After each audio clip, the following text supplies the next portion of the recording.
In every society, doctors and psychologists are venerated as pillars of wisdom, compassion, and healing. With white coats and academic credentials, they stand as gatekeepers of our health, both mental and physical. It's natural to believe those who take the Hippocratic Oath will uphold its sacred principle. First, do no harm. But history, as it often does, reveals a disturbing truth. The higher the pedestal, the farther the fall. In the shadowy underbelly of medicine lies a chilling record of brilliant, educated minds abandoning all sense of ethics and morality. Under the guise of science, and often with the silent approval of institutions or governments, these individuals transformed human beings into disposable data points. Some of these cases are infamous. Others, buried by time, remain tragically obscure. Together, they paint a horrifying portrait of how science, when severed from humanity, becomes monstrous. Here are 7 of the most disturbing human experiments in history, stories where the quest for knowledge descended into pure cruelty. So sit tight as we dive into today's mystery, and you will have incredible luck if you like and subscribe before this video ends.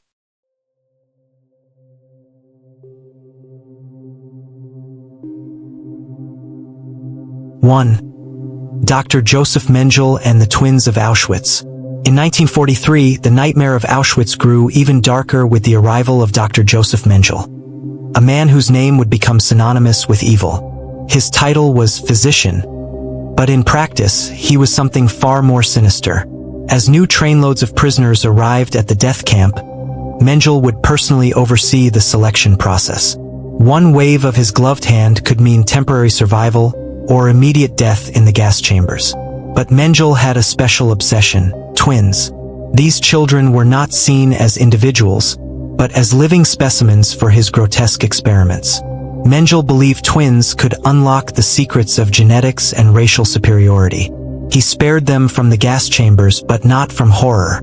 Kept in relatively better conditions than other inmates, they were deceptively coddled, only to become the subjects of inhumane experiments. Blood was drawn daily, often in large quantities, from their necks. Bones were measured obsessively.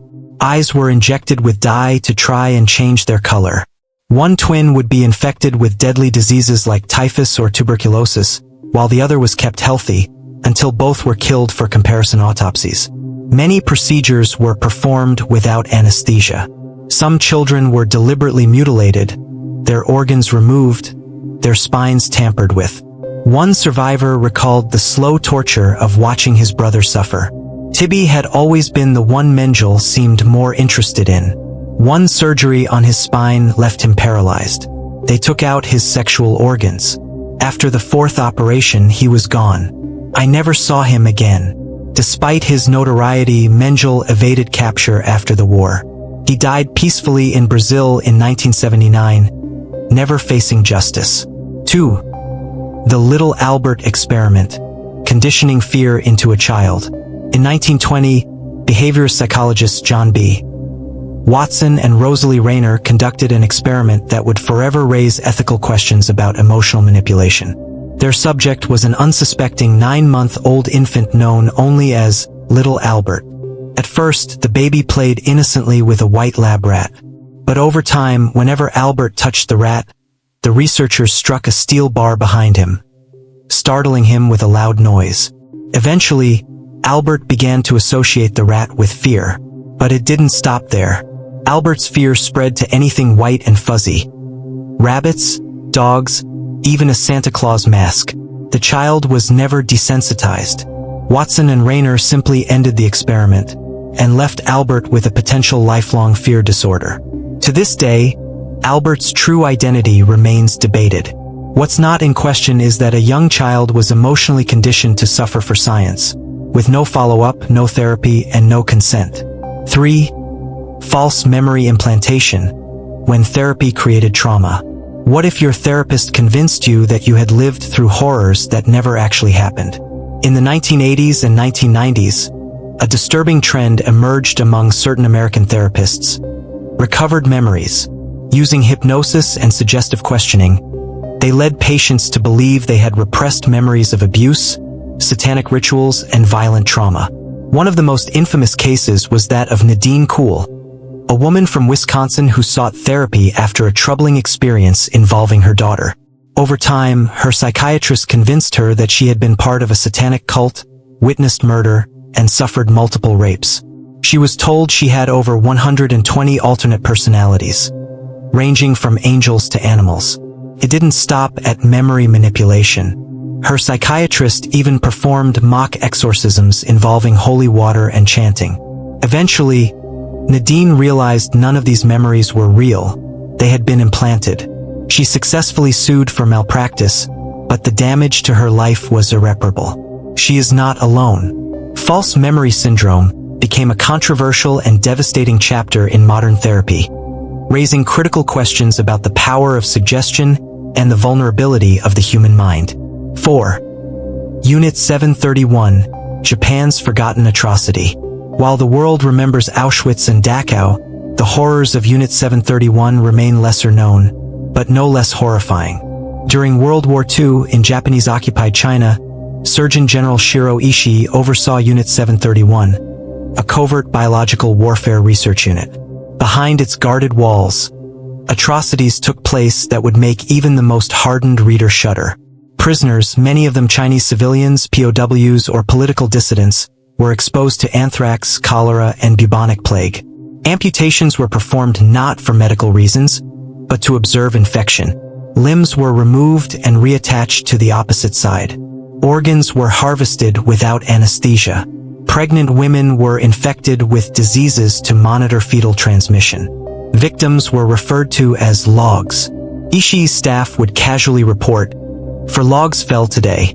Perhaps most disturbing is how the story ends.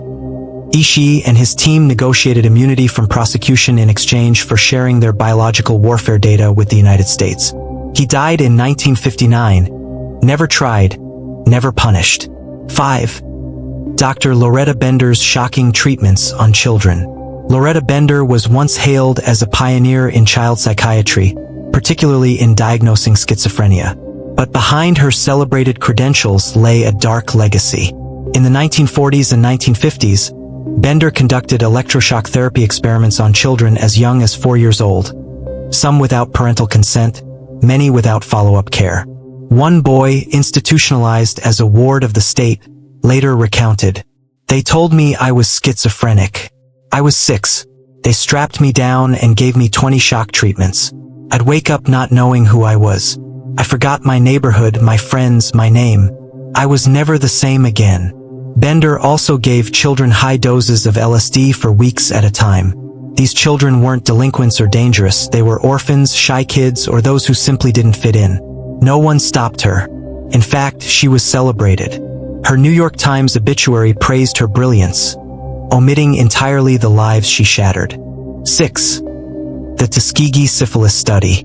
In 1932, the U.S. Public Health Service began one of the longest and most unethical studies in American history, observing the effects of untreated syphilis in 400 poor black men from Alabama.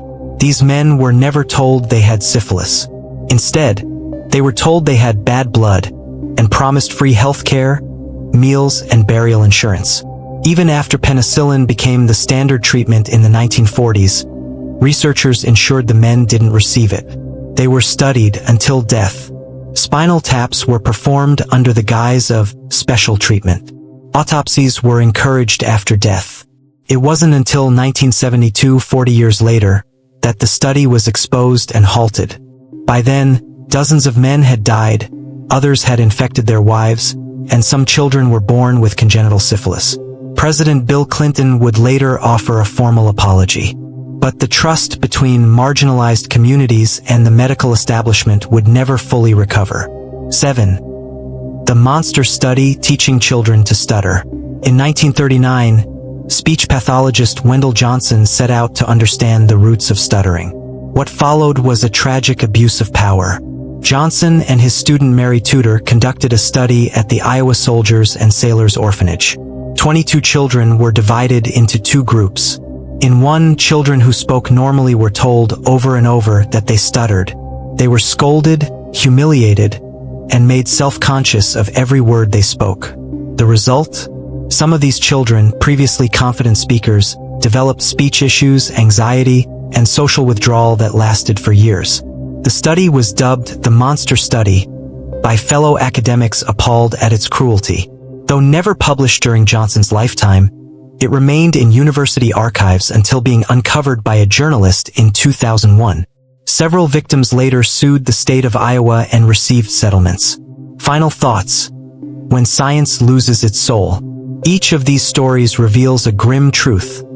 The pursuit of knowledge, when untethered from ethics, can become a weapon. The victims were not just test subjects, they were children, prisoners, orphans, and marginalized people who trusted authority and were betrayed. These aren't just historical footnotes. They are warnings. In an age where technology and medicine advance rapidly, remembering these atrocities isn't just about the past. It's about ensuring the future is more humane, more ethical, and more vigilant. Because science without conscience is no science at all. Feel free to leave your comments below, and don't forget to like, subscribe, and turn on notifications for more mysteries like this. Thank you for watching, and I will see you in the next video.